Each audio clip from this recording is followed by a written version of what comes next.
Y hablando un poco de lo que Dios quiere hablarnos como iglesia, mucho más que una palabra evangélica o para evangelizar, es una palabra en la cual Dios nos va a enseñar, amén, a qué tenemos que afrontar en estos tiempos. Todos nosotros hemos hecho el esfuerzo, y en eso sí que entramos todos, en mejorar, en adornar, en hacer embellecer la casa del Señor. Y de verdad que lo han hecho muy bien. Hemos esforzado nuestro tiempo, hemos dado nuestro tiempo, el espacio, todo nuestro esfuerzo para embellecer este lugar y que cada uno se sienta cómodo. Cada detalle, está bien por ahora, tráemelo si querés, Nico, sí, por favor. Cada detalle, cada situación, cada cosa que pasa en la iglesia está organizada, hay una oración, hay ayuno para buscar, para preparar a los hermanos, pero también para que cada uno que llegue, que venga, reciba el amor, porque dice la palabra del Señor, en esto seréis conocidos, en que tienen el amor de Dios.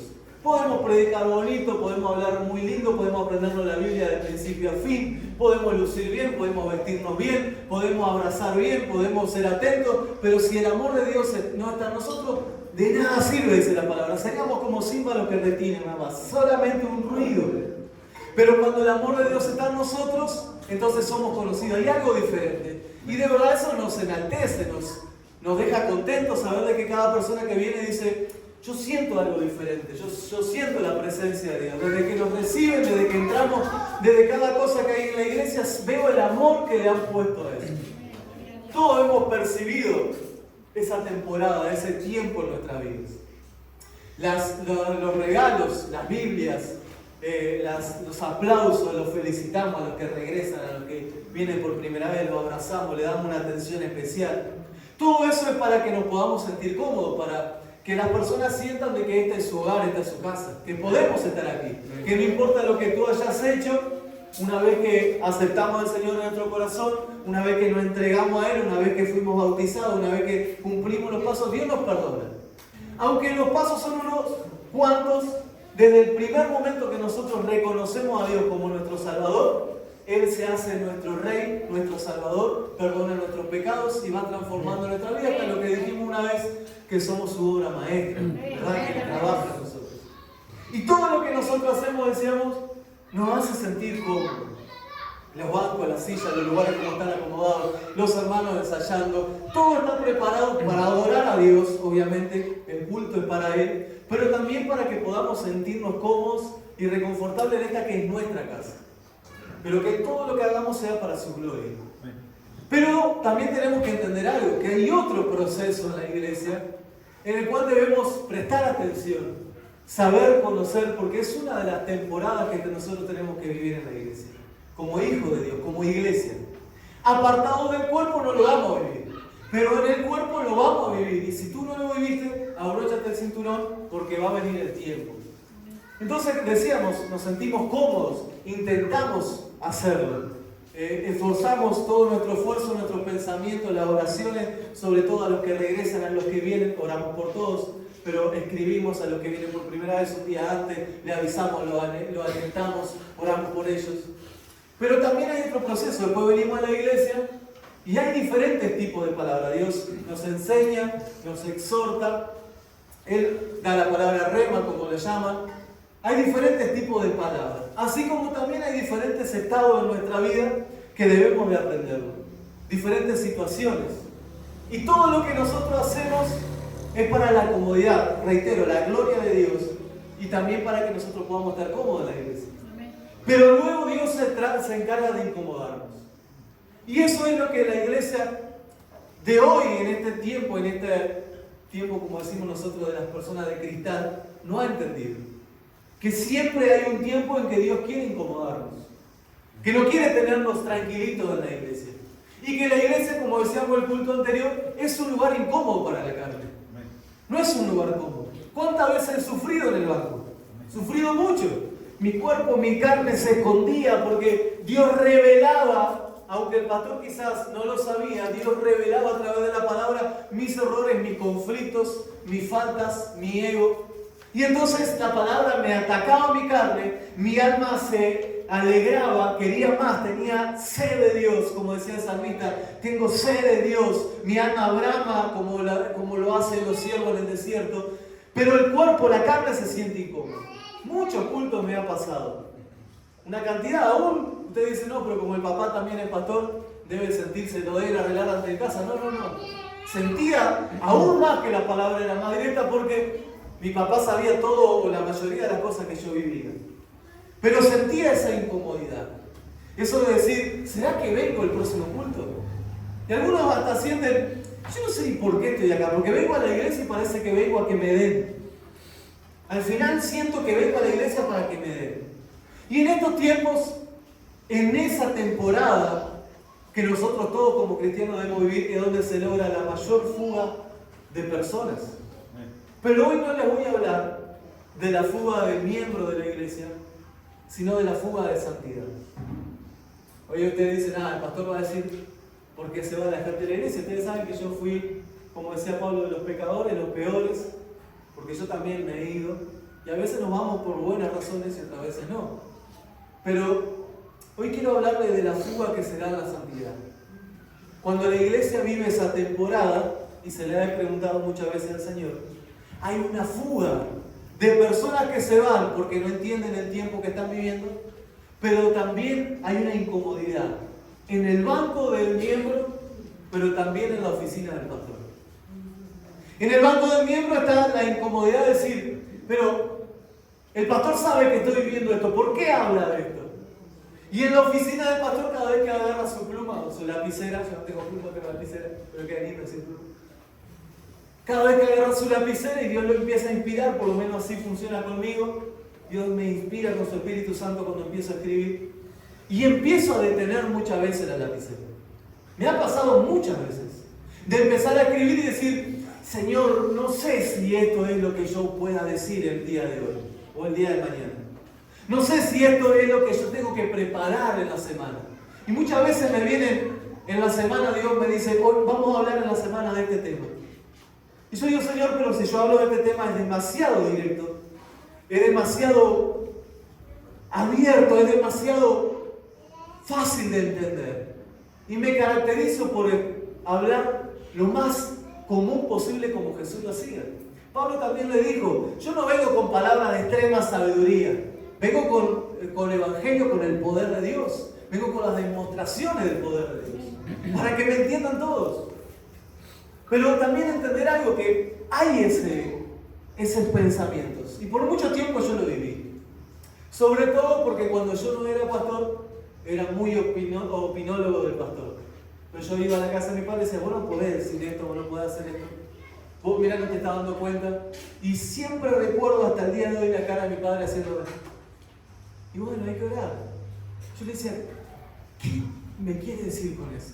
Yo era un joven desesperado por servir a Dios, por hacer algo, pero todavía no tenía la dirección, no había pasado por las temporadas donde Dios quiere que pasemos para madurar. Y uno de los tiempos más importantes para la maduración es la incomodidad. Porque mientras que el pastor te llama, te escribe, te visita, o los hermanos, nos sentimos cómodos. Pero cuando el pastor se sienta al lado tuyo y te dice, mira, no está bien lo que estás haciendo, empieza la incomodidad. Primero porque el que te lo está diciendo es un hombre, que también tiene defectos y me puedes encontrar miles de defectos. Pero también porque la carne va a rechazar inmediatamente lo que viene de Dios. Y va a haber una lucha de maduración. Pero en este tiempo, como decíamos, hay una fuga más grande en la palabra. ¿Por qué? Porque los que ministran entienden que es el tiempo donde la iglesia se empieza a vaciar, donde se empiezan a ir las personas. Y el pastor normalmente cree que las ovejas son de él. Normalmente el pastor le dice, se me van las ovejas, se me van. Porque aquellos que no entienden, Dios trata a nosotros como ovejas de su redil, y nosotros los pastores. Aunque Él es el pastor principal, el pastor de pastores, el Señor de señores, a Él es la gloria. Y entonces empiezan a pensar y decir, ¿qué hacemos? Y ha pasado esto en este tiempo. Empiezan a ponerse bailes en la iglesia, algunas banderas, vamos a cambiar la manera de cantar, vamos a moverlo un poquito más, vamos a poner algunas luces algunos focos y un poco de humo para que la gente no se aburra. Pero también tenemos que hacer algo. La palabra no puede ser tan dura, menos por la situación que están viviendo muchos hermanos que hoy se congregan. No puede ser tan directa, porque se van a ir. No puede ser tan fuerte, porque en este tiempo la gente no soporta la palabra dura. Pero recuerden lo que dice la palabra: en los últimos tiempos tendrán comezón de oír la palabra. Irán bajo sus propias concupiscencias a seguir a personas que enseñan cualquier cosa, porque no tendrán temor de la palabra. Pero ¿qué es lo que te genera temor? Es la palabra bien predicada. Y no te estoy hablando que soy un buen predicador, sino que decir la palabra como es. Y en estos tiempos se ha perdido eso. A mí me encanta incomodar a las personas. Y todos están diciendo, ya sé, pastor, porque me la da. Pero Dios me incomoda a mí. En la oración Dios me dice, qué buen siervo que eres. Te felicito, has hecho todo bien. Sigue así, yo voy a caer, tirar fuego sobre tus enemigos. Y aquellos que te hicieron mal, qué tremendo, todo lo que te hicieron. No, Dios me incomoda. Me llaman a madrugada y me dice, quiero hablar contigo. La generación de cristal dice, no, pero de madrugada, yo no puedo. Y dice, no, pero tú no eres el que decide, tú eres mi siervo. Mi siervo es esclavo. Está en el servicio. Entonces yo me voy a la oración y Dios me dice, mira, tienes que cambiar tu forma de ser. Y Dios normalmente no se la da por alabarme a mí. Todo lo contrario, Él me incomoda. Y si yo no lo escucho, entonces Él utiliza a alguna persona para incomodarme. Por eso le digo a los hermanos, cuando me llaman, no se preocupen, no es que me estén cargando, es mi trabajo. Si me llaman de madrugada, de noche, si me pasó esto, me pasó algo, tienes que venir, es mi trabajo, eso me mantiene de alerta. Y Dios también zarandea mi carne.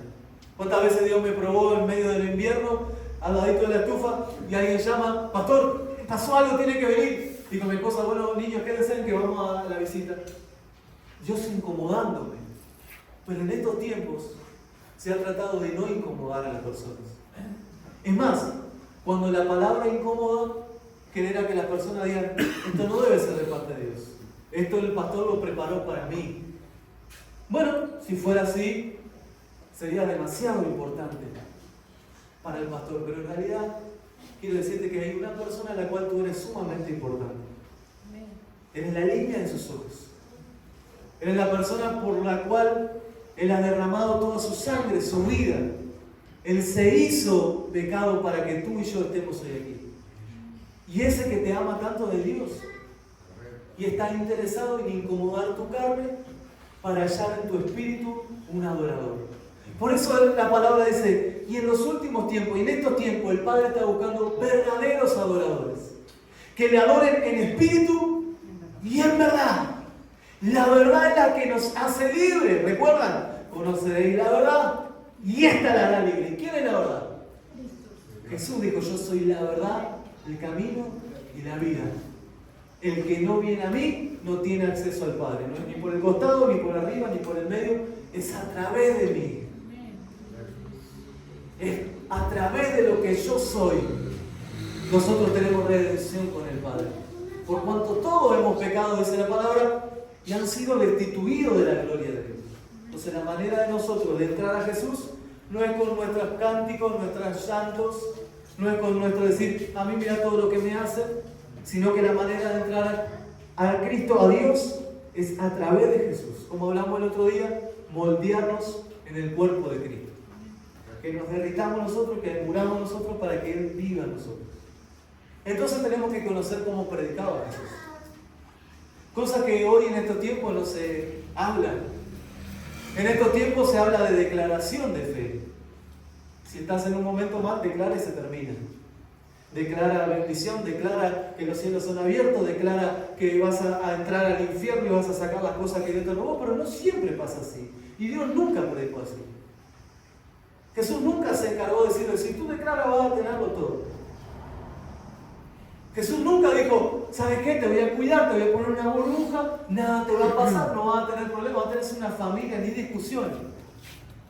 Tu mujer va a estar siempre pronta, siempre te va a hacer la comida, tu esposo va a ser un hombre de bien.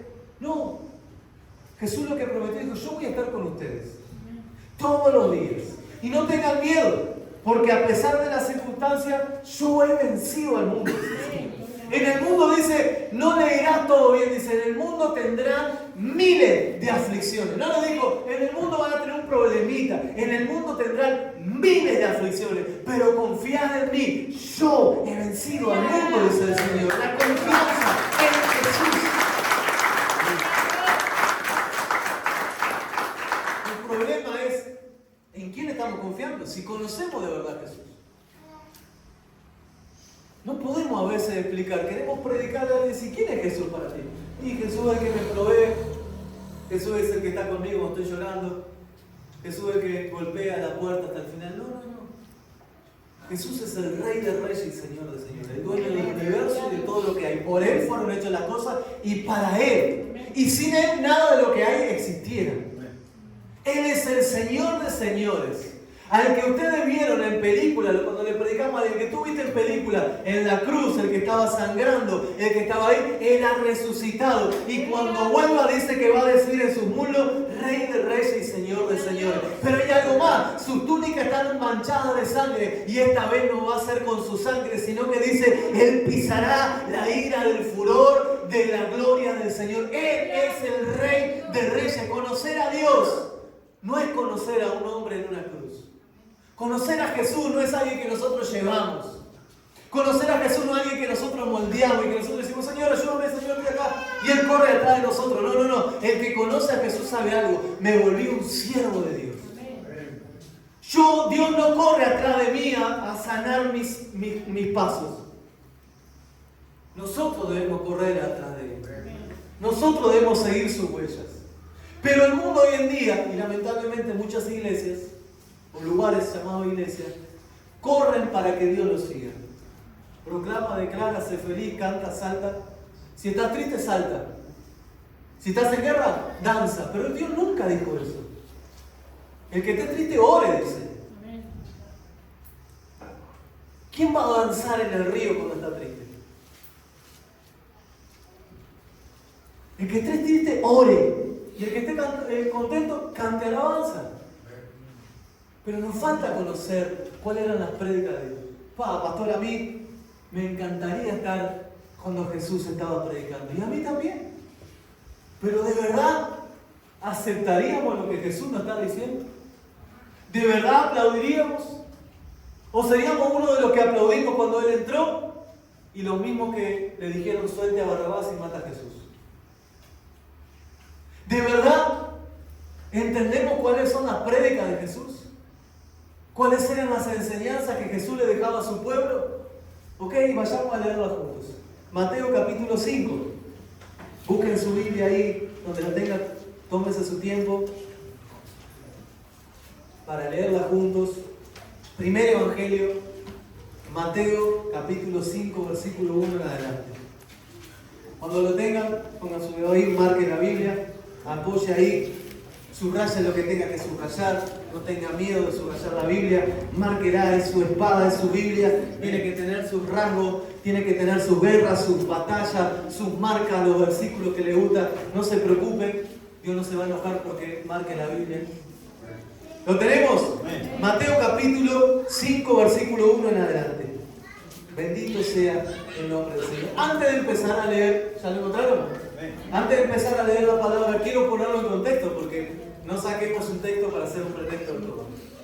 Antes de todo esto, primero capítulo 4 empieza con Jesús yendo al desierto, pero después dice, y comienza el ministerio de Jesús. Así empiezan los primeros versículos del capítulo 4, el capítulo anterior. Dice que Jesús empieza a caminar por la orilla del mar de Galilea. En un lugar llamado por Isaías hace un tiempo atrás, Galilea de los gentiles, dice la palabra que Isaías profetizaba, la tierra sentada en tinieblas verá la luz. Y ahí Dios, Jesús caminando por Galilea, cumplía la palabra, la profecía que Isaías había dicho mucho tiempo atrás, más de 500. Había dicho, y una ciudad sentada en tinieblas verá la luz. Galilea de los gentiles. Por ahí Jesús empezó a caminar cuando comenzó su ministerio. Ahí llamó a Pedro, ahí llamó a Juan, ahí llamó a los hijos de Zebedeo. Ahí empezó su ministerio y continúa hablando el capítulo 4, que estoy seguro que ustedes en su casa después del culto lo van a leer. Dice que él empezó a predicar y a sanar a muchos enfermos. Todos los enfermos, todos los necesitados, los oprimidos eran sanados por el Señor. Imagínate, tú ya estás en el ambiente. Imagínate la situación. Por primera vez, durante mucho tiempo, y todos los que estaban ahí por primera vez en su vida, veían a alguien que hablaba y hacía.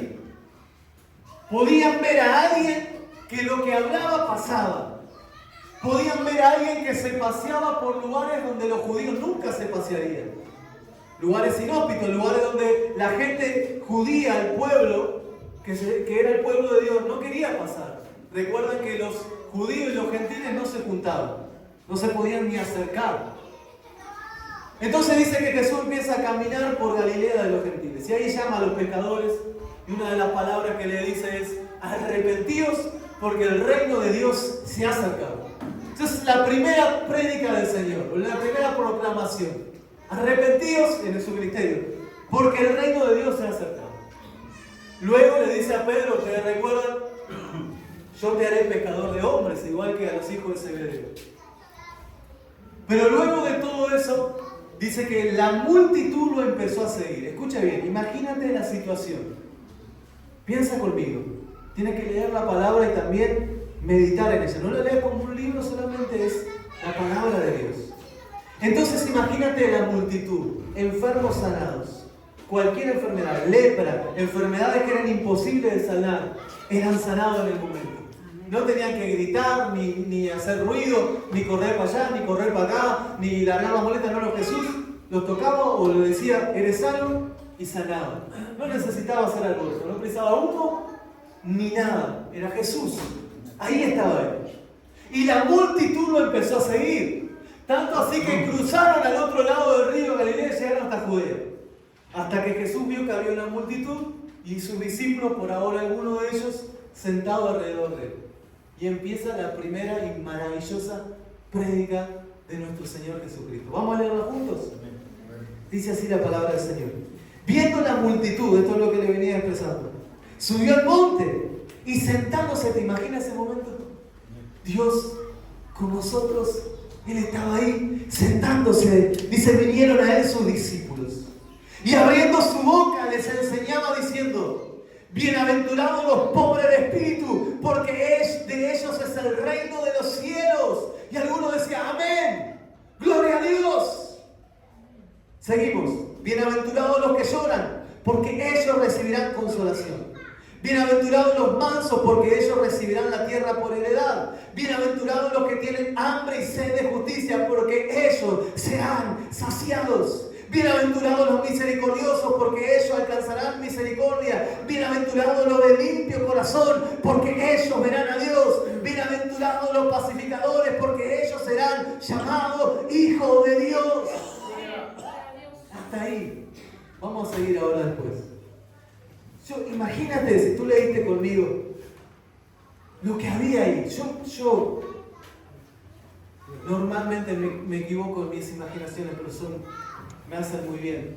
Me imagino a la gente cuando el Señor decía: bienaventurados los pobres de espíritu, porque ellos verán el reino. Me imagino a los gentiles de Galilea, me imagino a los judíos aplaudiendo, glorificando a Dios.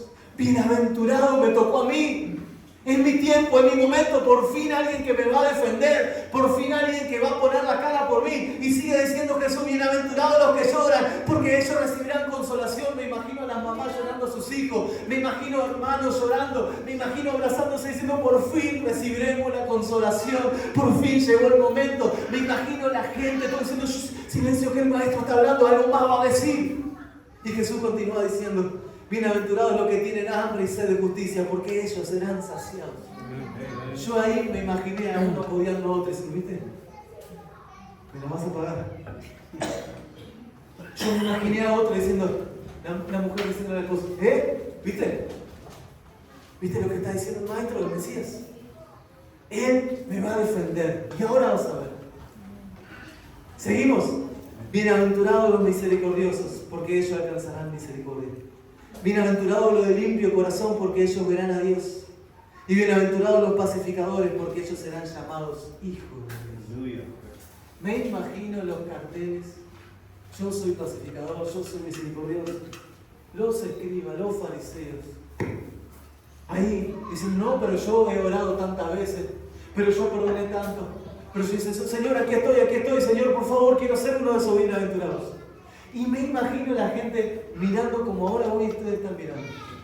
Mucho más atento, era el maestro, en persona. Expectante, diciendo: llegó el Mesías, el Salvador, el que va a poner la cara por mí. Yo me imagino que ya miraban a los romanos de lejos y decían: ahora sí. Me imagino a algunos hombres cerrando los puños y decir: llegó el Mesías, me va a salvar. Pero el versículo 10 empieza a cambiar el ambiente. Y Jesús le dice: bienaventurados los que padecen persecución por causa de la justicia, porque de ellos es el reino de los cielos. Y la predicación de el Rey de Reyes y Señor de Señores empezó a incomodar a los que no solamente estaban ahí por Dios, sino que estaban ahí por las sanidades, por los milagros, por el show. No te estoy diciendo que los milagros de las sanidades son un show, pero había gente que necesitaba eso. Y empezó a incomodarse algunos. Me imagino que algunos se empezaron a mover y empezaron a meditar lo que decía, porque quizás tú no meditaste, pero dicen: los que padecen persecución. Hasta ahí, bien. Pero sigue diciendo: por causa de la justicia. Y uno se pone a pensar y dice: ¿qué tipo de predicaciones traía este hombre? Persecución por la causa de la justicia, porque de ellos es el reino de los cielos. Y continúa incomodando el Señor y dice: bienaventurado soy cuando por mi causa os vituperan, os persiguen y digan toda clase de mal contra vosotros mintiendo. Bienaventurado soy. Y la sonrisa de todos los que estaban ahí se borraron. Porque los judíos esperaban a otra clase de Salvador. Esperaban a un rey que se pusiera en el trono, que destruyera a los romanos y ser una nación libre. Pero este maestro empezó a predicar no para la generación de cristales. Empezó a golpear un poco fuerte en los corazones deseosos de bendiciones y que no tenían ganas de conocer al verdadero rey. Y yo me imagino que en estos tiempos alguien les hincharía: Señor, se te van a ir todos. Pedro, el que llamaste hace poco, ese no tiene pinta de que va a sufrir persecución. Se te va a ir, es un pecador, es del vulgo. Él no está acostumbrado a recibir golpes, está acostumbrado a darlos. Mira, Señor, si tú miras bien, estoy metiéndome en la historia, si tú miras bien, ese que tú llamaste Pedro todavía tiene una faja en su costado. Tiene un puñal, tiene una sica. Él no va a aceptar lo que dices. Y Jesús continúa hablando. Bienaventurados, una vez más, soy cuando por mi causa os vituperan y os persiguen y digan todas cosas de mal contra vosotros, mintiendo. No le dice bienaventurados cuando lo persigan, diciéndolo mintiendo. Y le termina diciendo, la prédica sigue: gozaos y alegraos, porque vuestro galardón es grande en los cielos, porque así persiguieron a los profetas que fueron antes de vosotros. Y la predicación se vuelve verdaderamente dura. Quizá tú no te das cuenta porque no estabas en ese tiempo, pero decir que iban a sufrir como los profetas, eso era cosa de los ungidos. ¿Cómo que el pueblo va a sufrir? Y algunos que estaban diciendo: ahora Dios me va a defender, ahora sí, se enteran de algo, de que nuestro reino no estaba aquí, de que el reino de Dios no pertenecía a este mundo, de lo que Dios iba a buscar no iban a pertenecer a este mundo. Estarán en este mundo, decía el Señor después, pero no son de este mundo. Dice: gozaos y alegraos porque vuestro galardón es grande en los cielos. Jesús le estaba diciendo: van a sufrir persecución, lo van a vituperar, van a hablar cosas malas de ustedes, van a dar falsos testimonios mintiendo. Pero ¿saben lo que le digo? Gozaos y alegraos, porque en el cielo tendrán galardón. ¿Cuánto dicen gloria a Dios a eso? Gozaos y alegraos,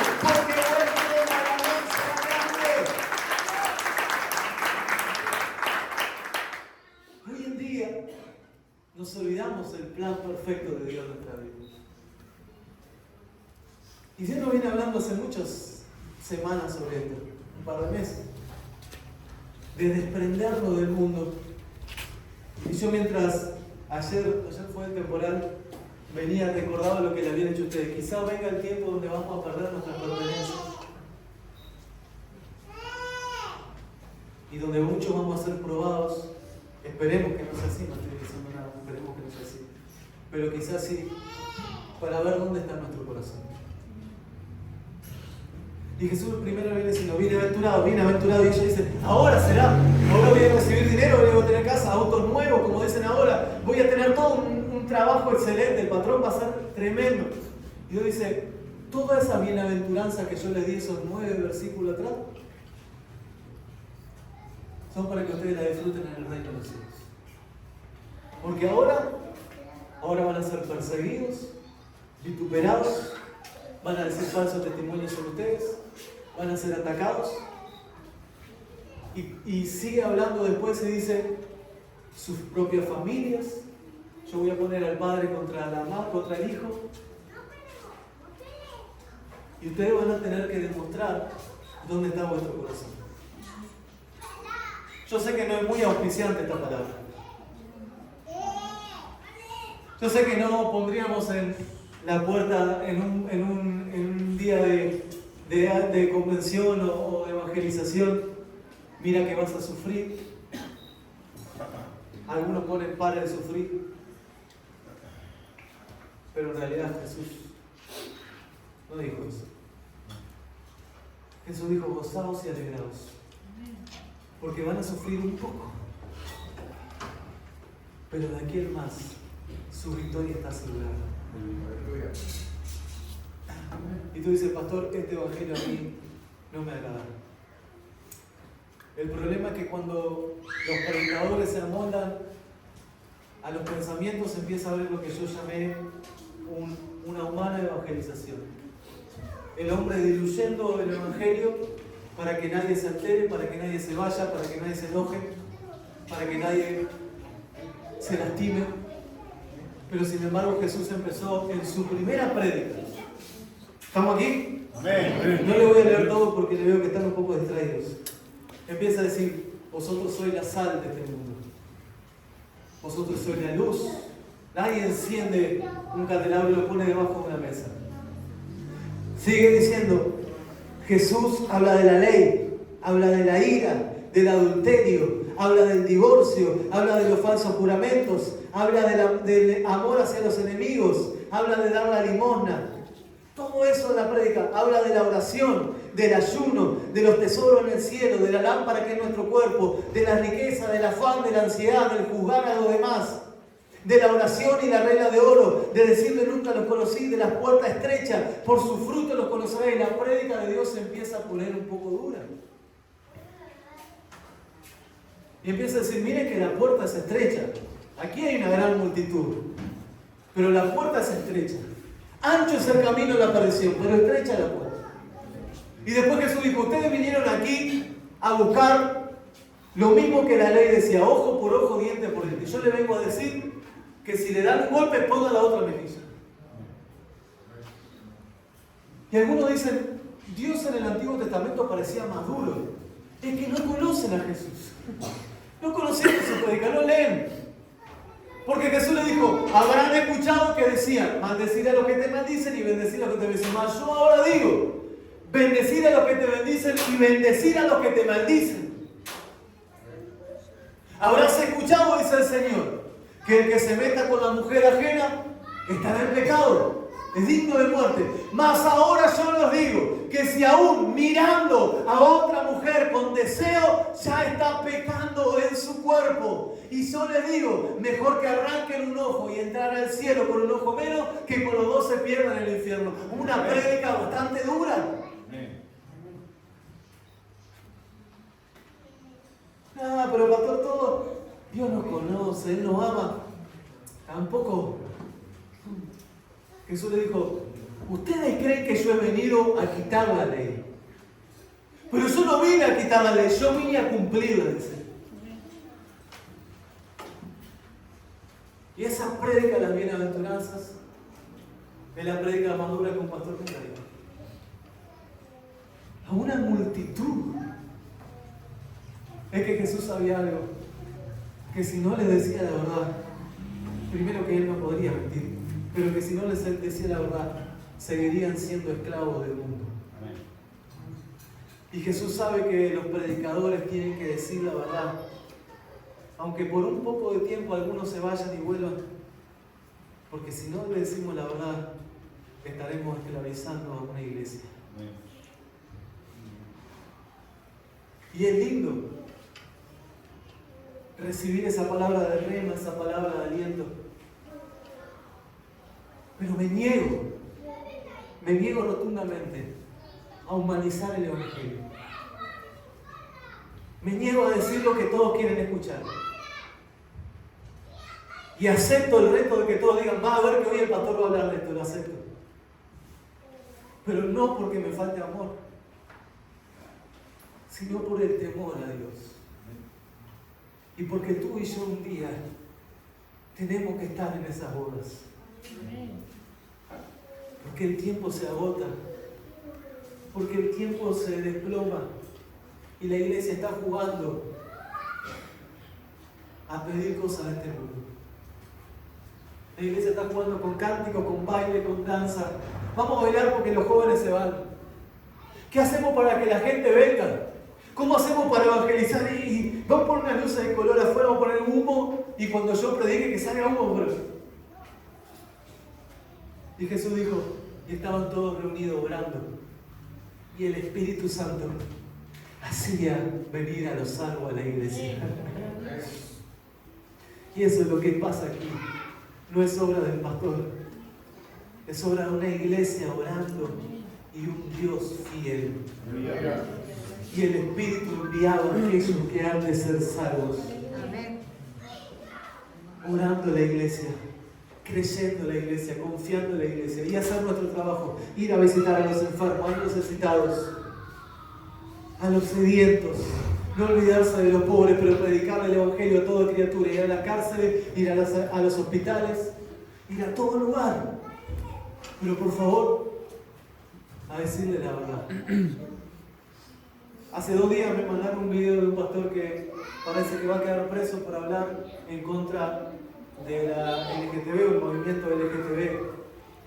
Solo por hablar y subir un video a las redes. Espero que no vean los míos. Pero miren el tiempo que estamos viviendo.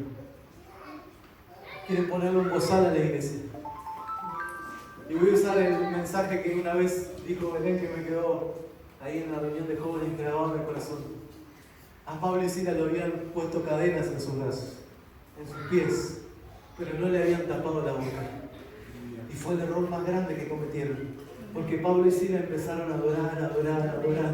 Y los presos que estaban alrededor empezaron a escuchar cómo es que esto se adora, cómo es que esto canta si tan inteligente. Le pegaron, lo maltrataron y recordaronle que Jesús dijo: gozaos y alegraos, porque vuestro ganador sería grande. Gozaos y alegraos. ¡Aleluya!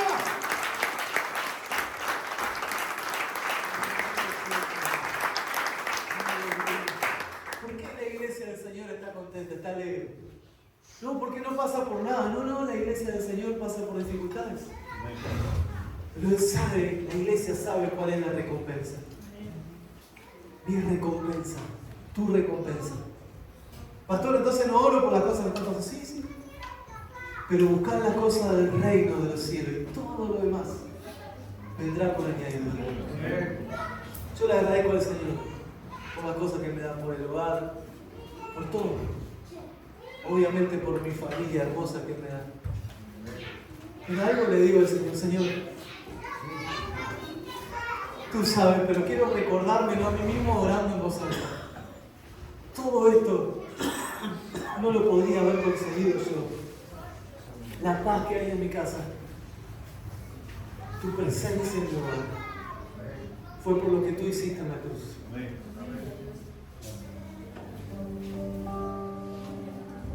Y siempre nos pasa que no tenemos nada para ofrecer, como cantábamos hace poquito. ¿Qué le voy a ofrecer a Dios? ¿Qué le puedo ofrecer a Él? ¿Una prédica que yo crea que sea agradable? No movería a Dios hacerme el espiritual,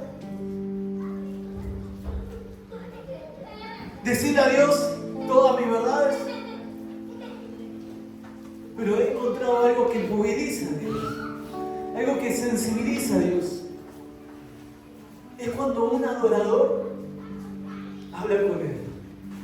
No te estoy hablando de alguien que sabe cantar lindo y que toca algún instrumento. Te estoy hablando de un adorador en espíritu y en verdad. Alguien que dice: Señor, no solo estoy dispuesto a ser atado por ti, estoy dispuesto a morir por ti. Pero ¿saben qué? Luego de esta prédica extensa que tú la vas a leer, estoy seguro que cuando llegue a casa te vas a poner a leer la Biblia. Sigue hablando Jesús y dice: Jesús sabía que la multitud que aún lo seguía no estaba dispuesto. Él sabía, él tenía el conocimiento de que con lo que él había predicado había muchos que se iban a ir. Y miren cómo lo expresa en Juan capítulo 6, versículo 16 en adelante. Perdón, Juan capítulo 6, versículo 60. Miren lo que dice, Juan capítulo 6, versículo 60. Al oírlas, muchos discípulos, a la palabra que Dios hablaba, muchos discípulos dijeron: dura es esta palabra, ¿quién la puede oír? Sabiendo Jesús en sí mismo que sus discípulos murmuraban esto, le dijo: ¿esto los ofende? Pues ¿qué si viene el Hijo del Hombre a subir a donde estaba primero? El Espíritu es el que da vida, la carne para nada aprovecha. Las palabras que yo he hablado son Espíritu y son vida. Pero hay algunos de vosotros que no la creen. Miren lo que dice, versículo 64. Porque Jesús sabía desde el principio quiénes eran los que no creían y quiénes le habían de entregar. Y dijo: por eso os he dicho que ninguno puede venir a mí si no es heredado del Padre. Desde entonces muchos de los discípulos volvieron atrás y ya no andaban con él. Muchos de los discípulos se fueron. Y Jesús dijo: se me van. ¿Qué hago? Voy a dar una prédica sobre bienestar económico. ¿Qué puedo hacer? Muchos de los discípulos se fueron y ya no andaban con él. Y el siguiente versículo dice así: dijo entonces Jesús a los 12: ¿queréis acaso iros también vosotros? El evangelio no es Jesús golpeando en una puerta, lloviendo, diciendo: por favor, ábreme la puerta. Ese no es Jesús. Es verdad, Apocalipsis dice: yo estoy a la puerta y llamo. El que abriera, yo cenaré con él y él cenará conmigo. Pero es un Dios de autoridad y de poder. Y acá le dice a los discípulos: ¿se quieren ir ustedes también? ¡Adelante! Y Pedro nos enseña algo que hoy la iglesia espero que quiera decir. Le respondió Simón Pedro: Señor, ¿a quién iremos? Tú tienes palabra de vida eterna. Nosotros hemos creído y conocemos que tú eres el Cristo, el Hijo del Dios viviente. Y Jesús le respondió: ¿no es escogido yo a vosotros los 12 y a uno de vosotros el diablo? Y este hablaba de Judas Iscariotes. En esa dura predicación, pero hermosa y poderosa, el Espíritu Santo había obrado en Pedro y en muchos de los que estaban ahí. Y Pedro levanta su voz y dice: Jesús, ¿a quién iremos? ¿A dónde iremos si solo tú tienes palabra de vida? Es difícil esta palabra, ¿cómo la podremos escuchar? Pero solo tú me das la vida, Señor. Y es lo que hoy Dios está buscando de todo lo que hoy estamos aquí. Por eso hoy Dios te trajo aquí. Para decirle: Señor, me siento incómodo. No estoy hablando de un lugar donde no esté Dios. Estoy diciendo en la iglesia. Tú dices: Señor, pero a veces me siento incómodo, Señor, a veces es duro, a veces la palabra siento que es para mí. Y Dios dice: ¿y a dónde quieres ir? ¿A dónde irás? ¿A dónde quieres volver al mundo? Pero hoy el Espíritu te está revelando. Hoy el Espíritu nos está revelando. ¿A quién iremos? ¿A dónde iremos? Si solamente tú tienes palabra. ¿Qué te parece si te pones de pie, Señor, en el nombre de Jesús? Aleluya. Bendito sea Dios. Mira, ¿cómo sería la palabra? Yo me alegro, no saben la alegría que me da cuando veo a la iglesia completa así. Pero no se trata de números. Sobre todo lo que se mantiene. Gloria a Dios por lo que viene por primera vez, segunda y tercera. Es una belleza ahí, fiesta en los cielos. Pero lo que se mantiene, lo que... Mira, yo me voy a mi casa diciéndole, Señor, yo fui demasiado directo. Señor, ¿por qué dije estas palabras? Y el Señor dice, tranquilo. Tranquilo, si ellos tienen el Espíritu, volverán. Y yo, veo hermano volviendo y digo, Señor, si supiera lo que tú te agradas, si supiera lo alegre que me quedo, Señor, si supiera la alegría, el gozo de ver hermano que vuelve y dice, ay, Señor, ¿a dónde iré, Señor? Si solo tú tienes palabras de vida eterna. ¿A dónde me refugiaré? Si solo a la sombra del Altísimo podré morar tranquilo. ¿A dónde voy a ir, Señor? ¿Dónde voy a tener paz? ¿Dónde voy a encontrar palabra de vida eterna? Si yo me alegré con lo que decía, a la casa de Jehová iremos. Señor, ¿dónde, Dios, vas a derramar de tu rocío? Si no es en la casa de Dios, en la congregación de los hijos de Dios, en el cuerpo del Cristo. Ahí dice el Señor, ahí derramaré yo bendición y vida eterna. ¿A dónde enviaré mi espíritu si no es donde están unidos juntos, orando y clamando? ¿A dónde iremos sin ti, Señor? ¿Y a dónde iremos sin tu presencia? Tú eres esta palabra. ¿Quién la podrá oír? Pero estoy seguro que los predicadores, que la iglesia no necesita ningún auspicio. Que tú como un hijo de Dios no necesitas auspicio, no necesitas mentira que les va a predicar. Nunca pienses que decir, pero si le digo que Dios lo va a recibir, pero que lo quiere cambiar. Pero si le digo que los homosexuales no entrarán al reino de los cielos. Pero si le digo que los mentirosos, que los homicidios no entrarán, pero que si aceptan a Jesús, Dios les perdonará todos los pecados. Pero si le digo que Dios es el único que puede perdonar pecados. Si le digo que lo que el mundo dice en estos tiempos no es verdad. Si le digo que levantar las banderas de esa falsa libertad los va a llevar al infierno, me despojarán. Estaré preso, me perseguirán, tirarán piedras. Pero si viera el cielo, si tú y yo viéramos el cielo y viéramos como Esteban, que los cielos se abrieron y el Hijo del Dios viviente apareció y su rostro quedó mudado, parecía como la de los hijos de los dioses. Si escucharan la voz de Dios que dice, tranquilo, vuestra recompensa en los cielos será grande. Somos la resistencia. Tú y yo somos la resistencia. No permita que tus hijos se alimenten con lo de este mundo. No permita que la mentira entre este mundo. Conoceréis la verdad y la verdad los hará libres. Y la iglesia de este lugar crece y Dios se manifiesta porque le decimos la verdad, porque Dios habla y porque hay un pueblo que dice, Padre, ¿a dónde iremos si no estás tú? ¿A dónde iremos lejos de tu presencia, Señor? Levanta tus manos al cielo y dile, Señor, en esta noche, si quieres hacer un pacto con Dios en esta noche. Dile, Señor, no conocía tus prédicas. Había escuchado alguna de las cabezaduras de Jonathan, pero tus prédicas, Señor, son las más lindas que hay, Señor. Tú eres la palabra de vida eterna. Señor, tú me dices que hay bendiciones eternas para mí. El cielo y la tierra pasarán, mas tu palabra no pasará. Es verdad, Señor, que los muertos resucitarán primero. Es verdad, Señor, que tienes preparado el cielo, unas bodas para estar con nosotros. Señor, es verdad que me vas a servir en la mesa y que la bandera sobre mí será amor.